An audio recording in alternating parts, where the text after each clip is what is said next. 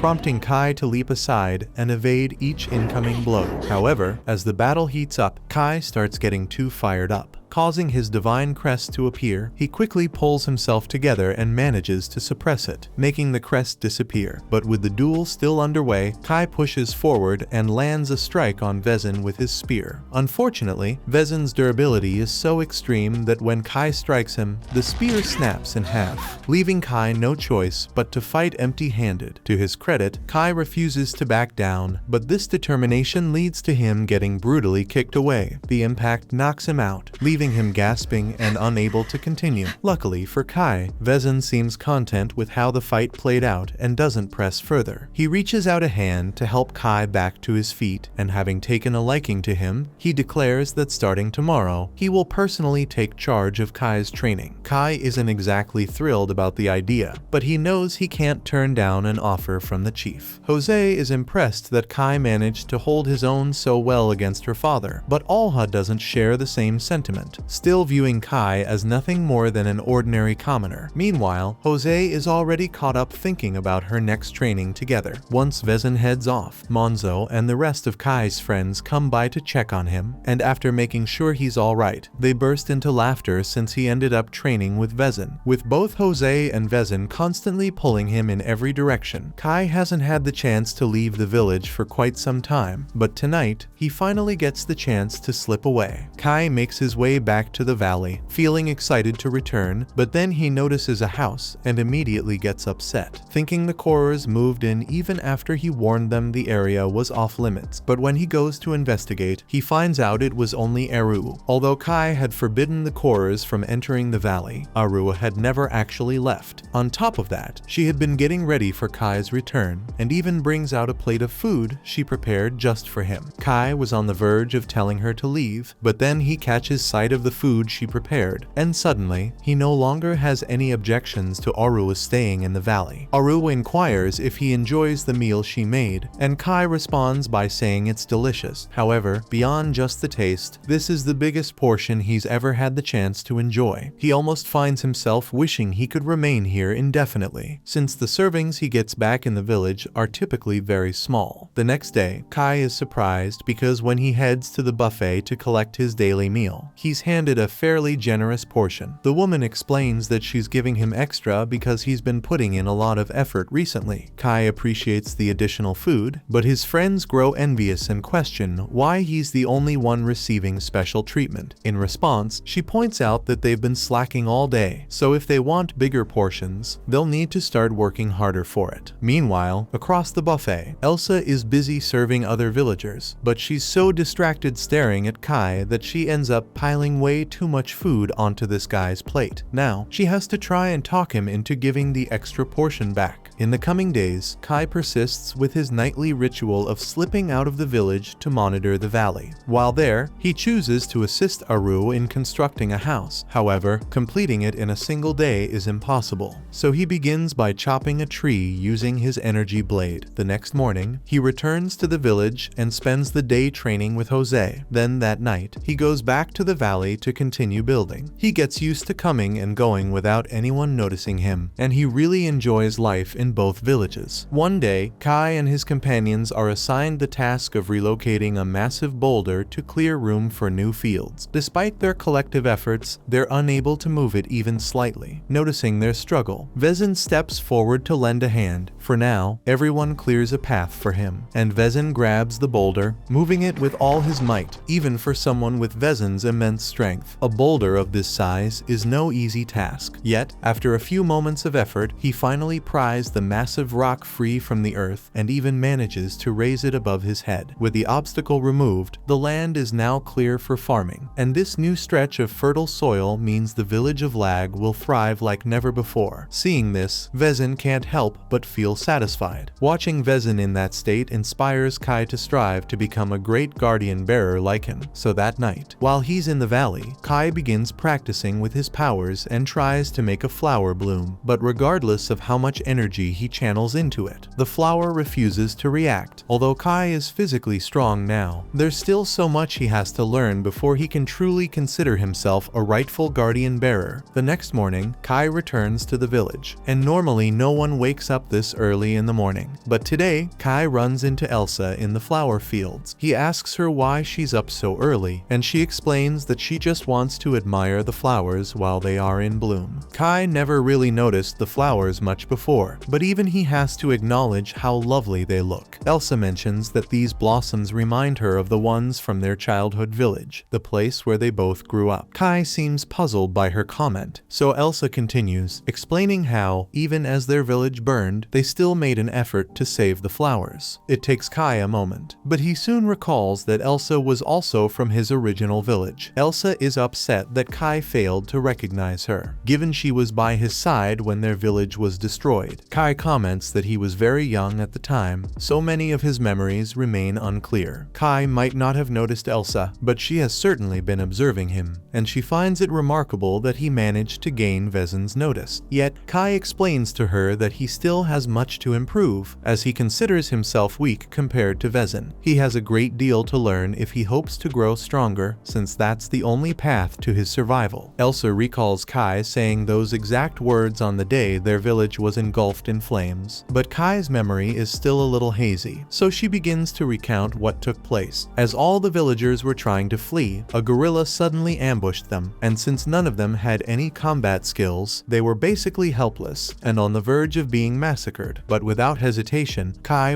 charged straight at the gorilla and grabbed hold of its leg. Naturally, Kai was far too weak to inflict any real damage on the gorilla, but his courage gave Vezin just enough time to show up and save them. While Kai felt relieved that Vezin had rescued everyone, he also couldn't help but feel frustrated by how little he was able to contribute, so he made a vow to do whatever it took to become stronger. Then again, that oath might not hold much weight, considering he had forgotten all about it. Elsa shares with him that it holds deep meaning for her, as on that day, even if it didn't seem so, Kai rescued all the villagers. In her view, he will forever remain a true hero. Meanwhile, deep within the forest, a fierce battle is raging between the gorillas and the orcs, with the orc general completely overpowering the fight. Even the gorilla guardian bearers were no match for him, and were instantly decapitated. With that, the orcs declared victory over the gorillas, claiming this territory as their own, and now, their sights are set on Kai's valley. However, at this moment, Kai remains completely oblivious to the danger that approaches. The valley remains unchanged, so Kai returns to the village, and the following morning, he's assigned to storehouse duty. As he's working, he spots a grain of wheat on the floor and starts thinking whether he could use it to make rice balls, since he's been eager to try them. At that moment, Elsa approaches him, having overheard Kai mention rice balls, and she asks if he can describe what they are. Kai isn't entirely sure how to explain it, but he believes they're supposed to be incredibly delicious, even though he's never had one himself. Shortly after, Manso enters and scolds Kai, telling him to stop talking to Elsa and get back to work since there are still plenty of bags left to move. Kai quickly apologizes and resumes carrying the bags, while Vezin urges everyone to speed up and stash the food sacks in the basement before the inspector arrives. Alha walks up to Vezin and questions whether hiding the food from the inspector is truly needed, but Vezin explains that with the village's food supplies running low, failing to conceal some of it would mean smaller rations for the villagers. Alha doesn't seem bothered. After all, a bit of hunger never killed anyone, but Vezin genuinely cares for his people and refuses to let anyone go hungry under his leadership. Kai and his friends don't know the full story, but they've heard that an inspector from the Central Plains is on his way, and they need to stash away some of their food before he arrives and takes everything. They've also heard that this inspector is a guardian bearer, even stronger than Vezin, but unlike Vezin, he doesn't use his power for anything honorable. A few hours pass. The inspector shows up, prompting the gate to be opened as Vezin steps forward to greet him. The inspector's first reaction is to grumble about how many demi-humans are around, explaining that he was attacked by a group of gorillas on his way here. He claims there were about 10 of them, but he was able to fend them off by himself, so he's fine. Jose finds that impressive. After all, it takes real strength to handle 10 gorillas solo, but when she finally meets him, she's far less impressed. Gandil is just a pipsqueak, and his very first act is to belittle Jose, calling her a frail woman. He doesn't stop there, he also mocks Alha, accusing him of being incompetent for failing to eliminate the demi-humans in the region. Neither of them dares to argue back. Moments later, another man steps through the village gate, prompting Vezin to ask if he's with Gandal's party, but that isn't the case. The stranger introduces himself as Nada, explaining that he was dispatched by the monastery of Maz. He merely took the same route as Gandal, which is why they showed up at the same time. time. Gandalf proceeds to examine the village storehouse, and his expression darkens. There's barely any grain inside. As a tax collector, he takes immense satisfaction in squeezing every last bit from small villages. So he turns to Vezin and demands to know if this pitiful amount is truly all the grain the village has saved. Vezin insists that he would never even think of hiding any part of their harvest and assures Gandalf that what he sees is all they have. He offers an excuse, claiming that the weather's been bad lately, which has ruined their recent crops. However, Gandalf chooses to use the weather as a convenient excuse to remain in the village for a while, clearly because he's feeling suspicious. Vezin has no option but to agree to Gandalf's request, even though it essentially means they'll be stuck footing the bill for all of Gandalf's extravagant demands. Jose isn't happy about it, but Vezin reminds her that there's nothing they can do. Gandalf is an official inspector, and opposing him is the same as defying the king. Later that day, Kai is passing through the village when he notices Nada kneeling by one of the graves, carefully tending to it. Kai thanks him for taking care of the burial sites, but Nada simply replies that it's his duty as a monk. He then mentions that he's heard the stories about Kai, how he gained incredible strength after consuming a massive amount of godstones. Nada reveals that the same thing happened to him during his training at the monastery, where he was required to eat large quantities of godstones, which ultimately made him far stronger. Kai shows interest and questions Nada about whether his strength matches that of the guardian bearers. Nada reveals his divine crest as evidence of his power. This leaves Kai even more astonished, as he hadn't realized Nada was a guardian bearer. However, Nada clarifies that this isn't true. While he does possess a divine crest, he never actually obtained divine protection. Kai is surprised, unaware that one could acquire a divine crest without a god's blessing. But Nada explains that through intense training and reaching a high enough level of strength, it's possible to awaken a divine crest naturally. As Kai and Nada continue their conversation, Gandalf is seated in the castle, presented with a feast, yet he remains unsatisfied. His server apologizes, explaining that this is the finest they can prepare given their limited supplies. However, Gandalf dismisses their concerns and insists on being given more, even if it means some villagers go hungry. Because of Gandalf's selfish demands, the portions for the villagers have been drastically reduced, leaving them frustrated. They long for the day he returns to the capital so they can resume their normal meals, but there's nothing they can do to make him leave. Meanwhile, inside Vezin's room, Nada is having a discussion with him about an important issue. A large group of orcs has been spotted, and this group is bigger than usual, which has Olha concerned that it could be the beginning of an invasion. Nada reassures him that there's no need to worry about a full-scale invasion, since the group isn't large enough to threaten the entire human kingdom, but it still poses a major danger. Because of that, Nada wants to go after the orcs. However, he admits he's unfamiliar with the region, so he asks if Vezin could provide some help. Vezin understands the situation and agrees to arrange for a few people to accompany Nada on his mission to track down the orcs. That night, Kai returns to the valley, bringing some unfortunate news for Arua. He has been selected to join the squad assisting Nada in hunting down the orcs that have been roaming the area, meaning he won't be able to come back to her until the mission is complete. While Aru understands, she can't help but fear that if Kai leaves, he might never make it back to the valley. Still, Kai reassures her, no matter what, he will return. After all, as the guardian bearer of this valley, protecting it is his responsibility. Kai then makes his way out of the valley to meet up with Porek. He tells him that he'll be tracking down a band of orcs that have appeared nearby, and Porek speculates they might be searching for the ones Kai took out a few days earlier. Kai agrees it's a possibility, but he isn't too concerned. He's ready to deal with whatever the orcs bring his way. The following morning, while Gandalf continues to lounge around, a squad is dispatched to pursue the orcs that Nada is searching for. Olha and Vezin observe the group as they head out, though Olha feels it wasn't the best decision to assign Jose to this mission. Under normal circumstances, Vezin would have chosen Olha, but he now has to deal with the guerrillas that allegedly attacked Gandalf on his journey here. On top of that, Kai is accompanying her, and since Vezin has faith in him, he's confident that Jose will be fine. At that moment, Elsa comes rushing out of the gate, eager to give something to Kai. She tried her hardest to recreate the rice balls Kai mentioned by using wheat, and she wants him to taste them. Kai expresses his gratitude for the kind gesture, and strangely, just looking at the rice balls makes him think of his mother, even though he's been an orphan his entire life in this world. world. Then, Manso calls out to Kai, urging him to get moving. So Kai thanks Elsa once more and tucks the wheat balls into his shirt to save for later. The group then heads out, and after traveling for a while, they come across a horrific scene. There are dozens of dead apes and orcs scattered all over the place, and Nada believes that the orcs they are chasing must have gotten in a fight with the gorillas. However, there are a lot more ape corpses than there are orcs, but it looks like the orcs won the battle. But Kai has no idea why the orcs would do something like this. Jose mentions to Kai that they might be after the same thing as Nada, since she overheard part of his conversation with Vezin and Alha the previous night. Though she didn't catch everything, just then, Nada approaches, and since both Kai and Jose are curious, he decides to explain. He reveals that he's here because of an ancient prophecy. The prophecy speaks of a mighty god destined to emerge in these lands, and Nada's mission is to locate this god and its gravestone before anyone else can seize it. Legend states that whichever race secures the god will gain unimaginable power, so he absolutely cannot let the demi-humans get to it first. Kai questions what sort of god they're dealing with, prompting Nada to explain it's an untamed spirit, bound by no one's will. Its power is beyond measure, and it doesn't distinguish between good or evil. As Nada speaks, Kai reflects on recent events in the valley, slowly realizing the god Nada seeks might actually be him, but he can't tell them about it. The group keeps moving forward, and after some time, they stumble upon a village that has been completely destroyed. Kai suspects the orcs may be responsible for the devastation, and it doesn't take long before he's convinced it was indeed their doing. Jose quickly dashes ahead, determined to assist any villagers who were attacked. Nada cautions her that it might be dangerous down there, but she insists she can't just stand by while people are in need. Once they arrive at the village, they discover that a lot of the homes have been destroyed, and there are a few dead Uzels on the floor over there. The Uzels are a quiet and peaceful species, so they aren't hostile towards humans, but whatever did this definitely was. Kai spots an orc axe on one of the fences, so everyone is immediately put on guard, and they tell Jose that they should get out of here before any more orcs show up. Still, Jose believes there's a chance some of the Uzels might have survived, so she refuses to leave until she's thoroughly searched the village for any remaining survivors. Nada agrees they should investigate the village as well, though his main interest lies in examining the local land god. With that in mind, Manso instructs Kai to accompany Nada while the others stay behind to protect Jose. As Jose and the others walk through the village, they discuss how strange this situation is. The village is completely empty, yet the damage to the buildings is minimal. Normally, orcs would cause much more destruction if they were going to attack a village like this. Just then, Jose notices some blood on the ground, and the trail leads over to a house, so she thinks there might be an injured Uzels inside. Meanwhile, Kai and Nada make their way into the village shrine to examine the gravestone of the local god. Since it's quite dark inside, Nada chooses to use his spiritual energy to produce some fire, but Kai quickly cautions him not to attract too much attention, as orcs could be nearby. Nada finds it odd how calm Kai remains, since most people would be shocked to witness someone conjure fire out of thin air. He starts to wonder if Kai has encountered a technique like this before, but Kai can't really admit that he too knows how to wield fire, so he simply says he heard about it in a story. Still, Nada doesn't seem entirely convinced. Back above ground, Jose approaches the house and calls out to whoever might be inside, assuring them she means no harm. But when she opens the door, all that greets her is the lifeless body of an orc.